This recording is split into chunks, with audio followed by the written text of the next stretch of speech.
So there's a couple of supplements we recommend almost across the board at Move. There are creatine and magnesium. Today, I'm just going to highlight a little bit about creatine. This is such a hot topic, and I'd really like to thank Dr. Rhonda Patrick and Dr. Peter Attia. I've been following you both for, well, Peter for over 15 years, and Rhonda for probably a decade now. And I appreciate all your work in this area because you're starting to bring this into public attention in a big way. So thank you so much for all you do in that space. Let's just talk a little bit about creatine. Creatine is just a compound that's derived naturally from 3 amino acids: glycine, methionine, and arginine. We produce about 1 to 2 grams per day just naturally in the liver, and then the brain derives about another couple grams a day from food, from animal products. Creatine is not found really at all in the plant kingdom. So while creatine is considered non-essential, it's becoming more and more respected as being conditionally essential because of its benefits well beyond muscular health to include brain health, bone health, and immune function. So most people can benefit from it. Again, there's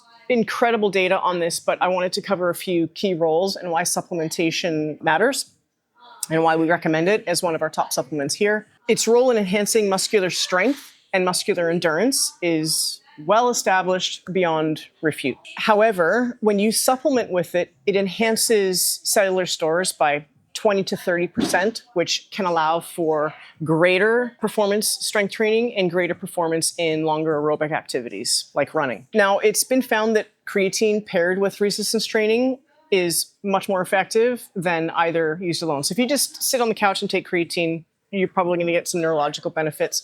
When you pair it with resistance training, it's kind of a double whammy. And you definitely don't want to say resistance training is not effective without creatine, but when you pair the two together, you have that nice enhancement. And it has a lot to do with the ability to do more work. So when you can do more work in the gym, more volume, the benefits will carry over into lean mass gain over time, fat loss, etc. I think as well, particular importance for the aging population is that creatine will help mitigate the effects of muscle loss that become inevitable mid-40s, but particularly into the 5th, 6th, and 7th decade of life. So we're starting to use entry-level dosages of creatine, about 5 grams a day with our aging population, with our 55, 60, 70 plus year olds, because again, we can help them mitigate the changes in muscle and the loss in muscle that occurs inevitably over time. If you're looking at the research on creatine and you're kind of on the sidelines still, it's absolutely, I wouldn't hesitate to jump in at a starting base of about 5 grams a day. That's 1 scoop. Let your physician know you're taking it though, because your creatinine levels will go up. It's just a byproduct of creatine metabolism in the kidney, so that's important. The research is starting to show now that 10 grams is baseline because the muscles are greedy and the nervous system wants more. So again, I highly recommend it. If you're on the sidelines kind of looking at this stuff, wondering if you should be taking it, or wondering if you're too young or too old, just let your physician know ahead of time so that they don't get upset at your blood work. Thank you.